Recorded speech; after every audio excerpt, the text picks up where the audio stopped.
Hello, this is town historian Maureen Cole, and we're ready to take another walk around Lewisboro. Today we are going to walk around the town, the hamlet of South Salem, which is the governmental center of our town. It includes the post office, the library, and the town hall, where you can go for most of your government and civic needs. So follow me today as we take a walk around some of the important places.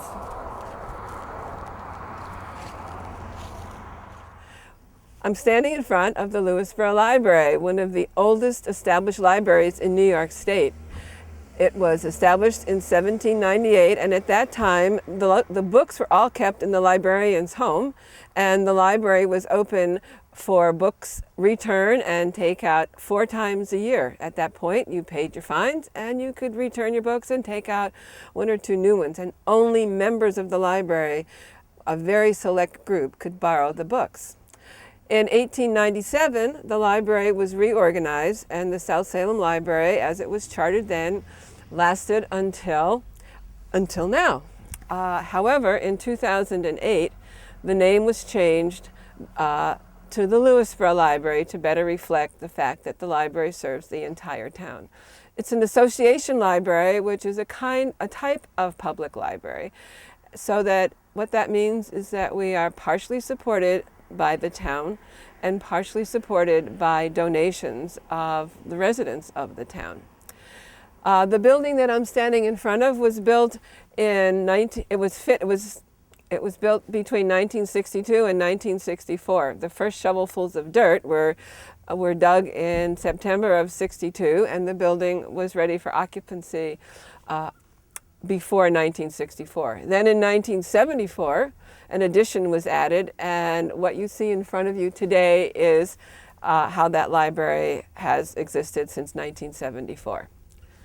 Today, the library is open 7 days a week in the winter, 6 days a week in the summer, and provides the town with a variety of services.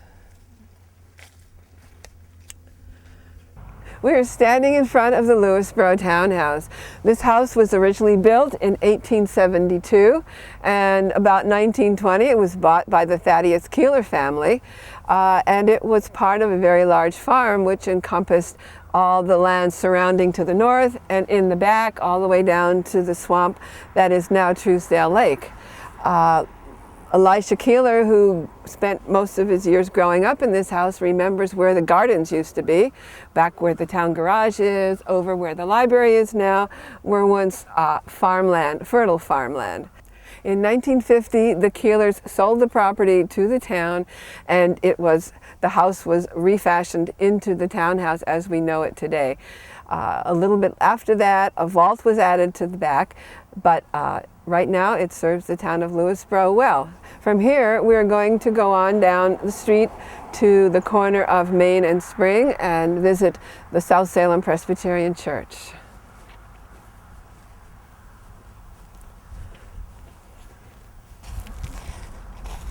Well, here we are standing in front of the South Salem Presbyterian Church, the oldest congregation in town. This church was founded by a group of men and by the pastor Solomon Mead in 1752.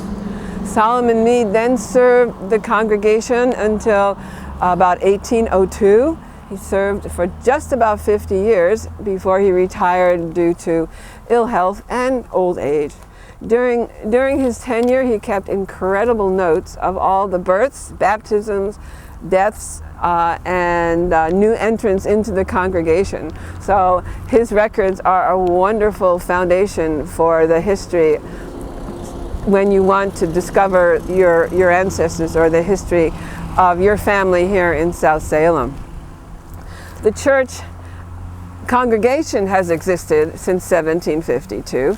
Unfortunately, the church burned down in 1973, and this is the church that arose from that fire in 1973. Prior to that, the original church was torn down, and a new edifice was built on the same spot in the 1870s, which was a truly Victorian style church with windows that soared almost from the floor to the ceiling. They were several stories high. After the church burned and they were deciding what to put up for this new church, they decided to go back to the really simple New England style that would have been in existence closer to the formation of the church. And that's what we have here today, is a much older looking style church. It was a sad day indeed, the day the steeple crashed on that very cold January day in 1973. But the church survived and serves the Presbyterian people of South Salem and surrounding areas. Solomon Mead, we're going over now to visit his grave. He's buried along with members of his family here in the churchyard. So follow me and we will go find the grave of Solomon Mead.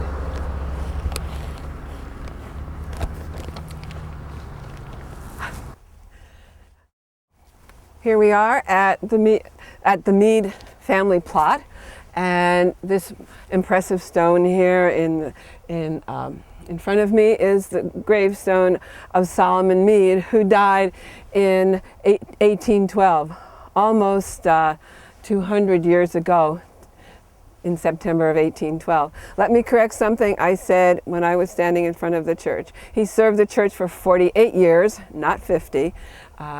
He ended his pastorate in 1800 and then went to live with his son, Martin Mead, whose gravestone is also in this enclosed area. Martin Mead, by the way, happens to be, I happen to be living in Martin Mead's house. So I have the pleasure of living in the house where Solomon Mead passed away in 1812. Just a little bit of trivia. It won't be on the test. Solomon Mead served the parish very well, was very well thought of. He also had his own farm, and he was, I think, quite a prosperous gentleman. He is buried here between his two wives. And apparently he liked the name Hannah so much that Hannah #1 is buried here to his left. She died in 1761. He then remarried, and Hannah #2 is buried on his right side. She predeceased him in the early 1800s. I believe it was 1805 or 1804. But here we have the Mead family burial plot. Right now, the cemetery is being some of the graves are being redone and restored. So the church is in the middle of that process. And as you wander through the graveyard, you may just see little flags and notes, and note the fact that someone is hard at work preserving these stones for another 100 years. The graveyard is the oldest graveyard in the town, of which we have about 16 known graveyards and cemeteries. There are a number of Civil War soldiers and Revolutionary War soldiers buried in the graveyard, and you can note them because they have flags flying in front of them and are marked by the flags by the veterans of foreign wars or the American Legion. I'm not sure who keeps tabs on that. So anyway, when you have a chance, it's a very peaceful walk to just wander through the graveyard. There have been no burials here during the latter half of the 20th century. And from here, we're going across the street to the District 3 schoolhouse that serves South Salem for, from 1857 until Lewisboro School was built in 1941. And we will also take a look at the original South Salem Library, which is now known as Russell's Antiques. So follow us across the street.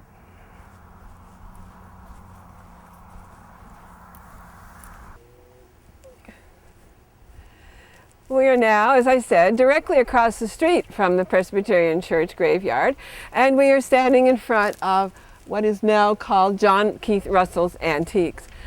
This building, Russell's Antiques, used to be directly across the street on the church property. It was built about 1840, and it was the church meeting house. It went from being the meeting house to the original an early version of the South Salem Library. When they took the books back out of the librarian's home and gathered them all together in a central place, they used this building. In 1906, the building was moved from the church property to where it stands now, and from 1906 until 1960, when the new library was built, this is where you went for your library books. It's a charming building, and it's been the antique shop for several decades now. And it once served, as I say, as the meeting house for the church. Then it served as the library. Now it serves as an antique shop. From here, we're going to go next door and down the hill to what was originally the District 3 South Salem schoolyard. And here we are at the District 3 schoolhouse, the South Salem School, it was known as, one of the six or seven schoolhouses, one-room schoolhouses that existed in the town. The schoolhouse was built in 1857, and it was quite the schoolhouse at that point. Although we consider it a one-room schoolhouse, it actually was a two-room. It had two classrooms. A classroom upstairs, classroom downstairs. Imagine this house as you see it now, without the closed-in porch on the left-hand side. And I believe, I'm not sure, I think it may have had two doors originally, a girl's door and a boy's door, as most of them had. But it's been a private home for many years, since the 1940s anyway. As I said, it was built in 1857, but it didn't have all the niceties that schoolhouses generally have. And it took the school board for this district until 1872 to install privies. They installed a girls' privy and a boys' privy. Until then, I'm not sure what the students did when they had to meet the needs of nature. Also, it got its school bell, I believe, in about 1880. And then in 1934, the women's club of the school decided it was about time they put some electricity into this school. So in 1934, the school got its first electric lights. Until then, I guess it was kerosene lamps and the heat of the pot-bellied stove. Children did stay in school all day long. So I imagine we can note it, perhaps they ate their lunch out here in the surrounding schoolyard. Wouldn't have been so many trees about that time. It was a much more open area. As I say, the school served the children until 1941, when all of the schoolhouses in town, except for Golden's Bridge, were consolidated in the new South Salem School on Boughton Road, and that opened in 1941.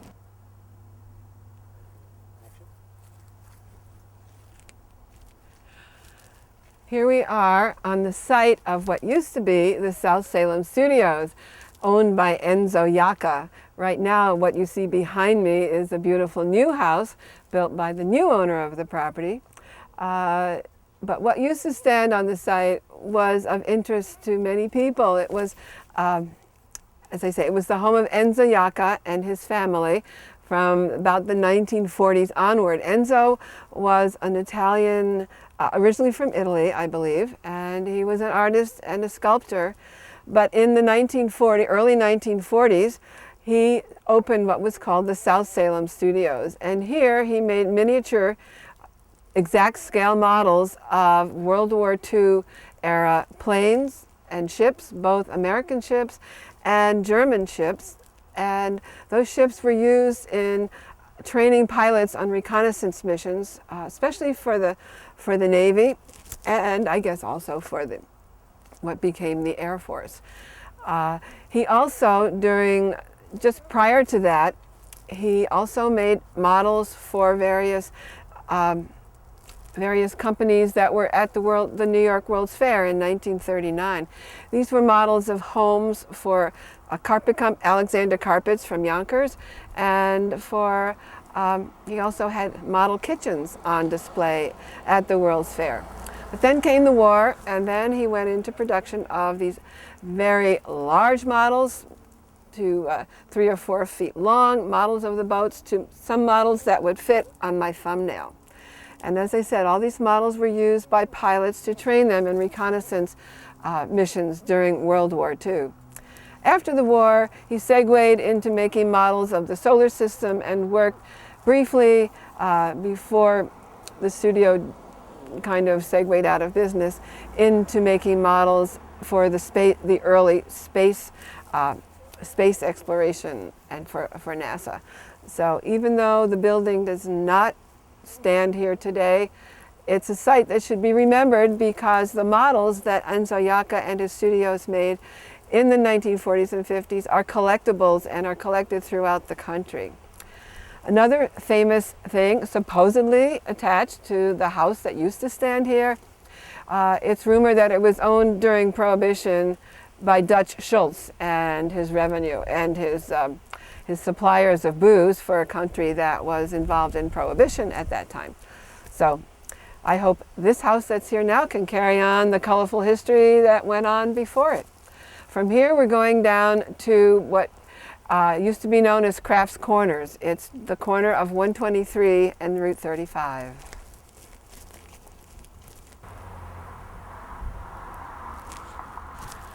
We are standing in front of the Jeremiah Keeler House, which was built in 1795. It's right at the corner of 123 and Route 35, a very busy corner in our town. The house was built by Sergeant Jeremiah Keeler, who was a veteran of the Revolutionary War, and the story is told that he walked back home from Virginia, back to South Salem after the war was over. About 1795, he bought up the remains of the First Episcopal Church in town, which used to sit across the street, kind of on the lower property of Le Chateau, where Le Chateau meets the Keeler graveyard, which is also at this very busy intersection.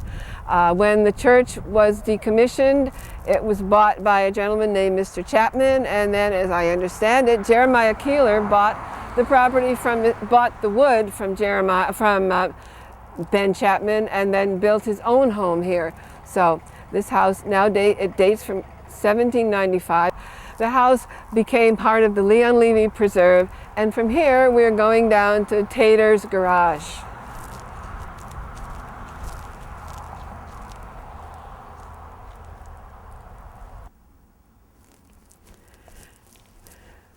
We are now standing in front of Tater's Garage, a long time landmark in the South Salem Hamlet. The building was built in 1872, and at that point it was the horse barn for the Lawrence farm, the Lawrence mansion or the Lawrence homestead being right next door to the north of this property. It was used as the barn for the horses up until the time that George Tater, the present owner, Chuck Tater's grandfather, came here, purchased the property, and turned the horse barn into a barn for his cars, his franchise for the Dodge dealers. Tater's was one of the oldest family-run Dodge dealerships in the United States until it closed in 2009. Once Chrysler put this particular showroom out of business, it went back to its original title of Tater's Garage, in operation since 1908, just not always on these premises. Standing in front of the bays, which are now used to service Vipers, Chuck Tater is world renowned for his Viper service. Standing in front of the bays is a former Mobil gas station, and we're going to just journey up there and take a look at the vintage 1940s building that housed the gas station. Well, here we are at this vintage 1940s mobile service station. The Taters sold gas here from the 1940s up into the 1980s. And this is a very unique building. It's a building that the mobile gas company sold to its different affiliations. And it's made out of tin. It's a tin building. It's the same kind of building you might see as you're traveling down old Route 66 across the country. Today it's a quaint antiques and collectibles store run by Margaret Tater.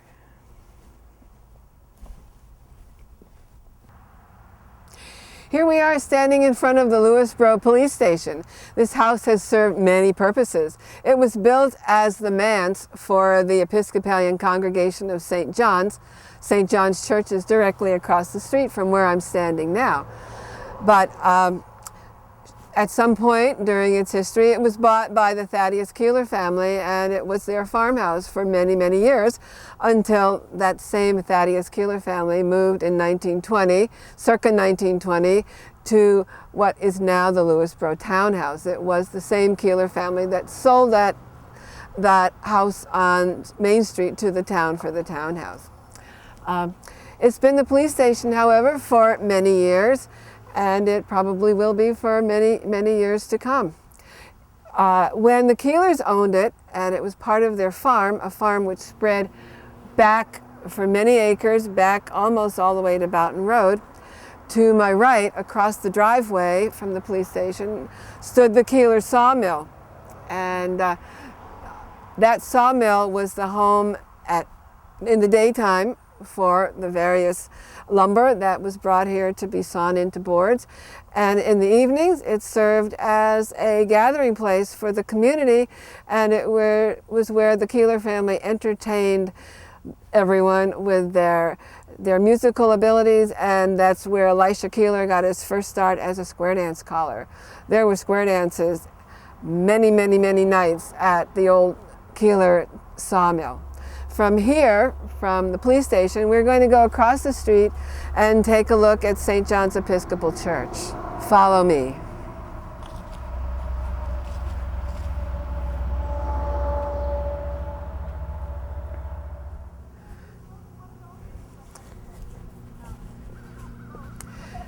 St. John's Episcopal Church was established in 1759. But that was almost 100 years before this present edifice was built. This church was built in 1855 on property given by Stephen Hoyt, who was very beneficial to the church and the congregation.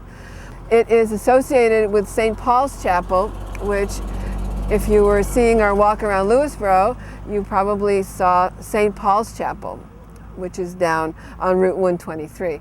But this is the home church, and this was the church that has served this congregation well since 1855. As almost any church congregation, this church has seen vast fluctuations in its congregation size. But over the last several decades, with the pastorship of the Reverend Lynn Harrington, it has grown and grown to the point where it has added a lovely addition toward the back, which houses a wonderful library. For many years, it has housed an early learning center, St. John's Early Learning Center, which has served the children, the preschool children of South Salem for many, many years. This is the original farmhouse for Echo Farm. Echo Farm is the farm that takes up the center of South Salem. For a long time, it was the Lawrence farm, and this is the farmhouse built by the Lawrences about the middle of the 19th century. When telephone service came to South Salem, this is where it came. This was the original phone center for the town. Now, I know I mentioned earlier that there was a telephone in the Cyrus Lawrence General Store, but when more than one person had a phone, this was phone central, and you would call in to the operator, and she knew just who to connect you with, and she also knew everything that was going on in the town. After a while, this property separated from the rest of what we now know as Echo Farm. So this became a private house and was no longer part of the original farm. But it used to be the Lawrence Farm, and now what's left of the Lawrence Farm is known as Echo Farm, which for many years was owned by Al Ridgway and is now owned by Callie Bauer and her husband Keith. So perhaps we'll give you a few shots of what Echo Farm looks like today.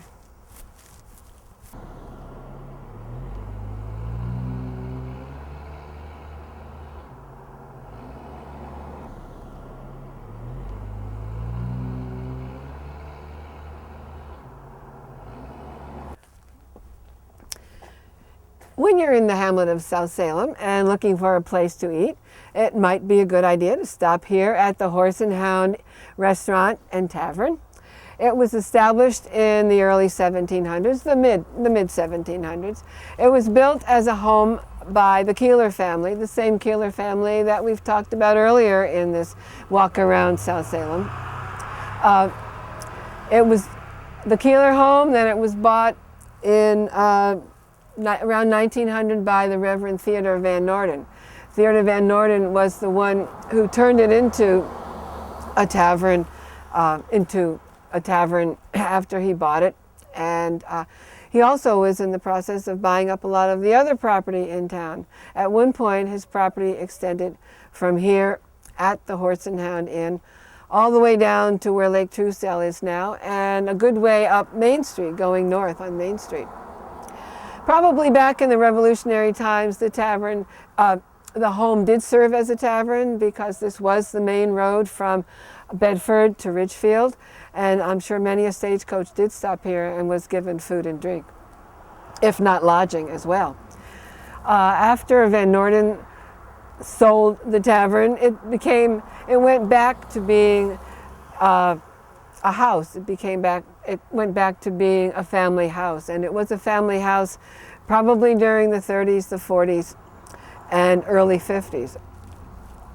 It was then that it segued back into being a restaurant, and through several different iterations, when it finally was bought by Sue Vales and her husband Silvio, and now it is serving the town as a local place to go when you're looking for something good to eat and a meet and greet with your neighbors.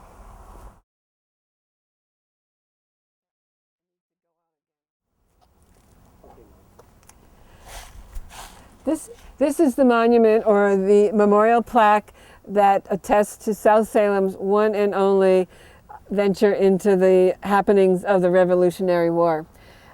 Behind this wall in the Gilbert House, Major John Andre, who was colluding with Benedict Arnold to steal the plans to West Point.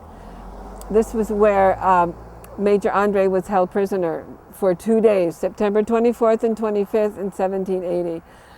It was from this house that stood behind this wall, not the present house, but a house that no longer stands here. It was from this house that Major Andre wrote to General Washington explaining who he was, that he was an adjutant to the general of the British forces, asking for clemency and to be tried as a soldier, not as a spy. But in the end, John Andre was hung as a spy over at Tappan, while Benedict Arnold escaped to England and lived out his life, the rest of his life in England during the war, after the war. So this is South Salem's only claim to a Revolutionary War history, but we are proud of it, and we are glad that it's here, and it's sitting at the end of Main Street near its junction with Boughton Road, in case you want to come find it. Thank you for joining us today in our walk around the South Salem Hamlet, and look for us in our next walk around Lewisboro, perhaps in a hamlet near you. Thanks for coming.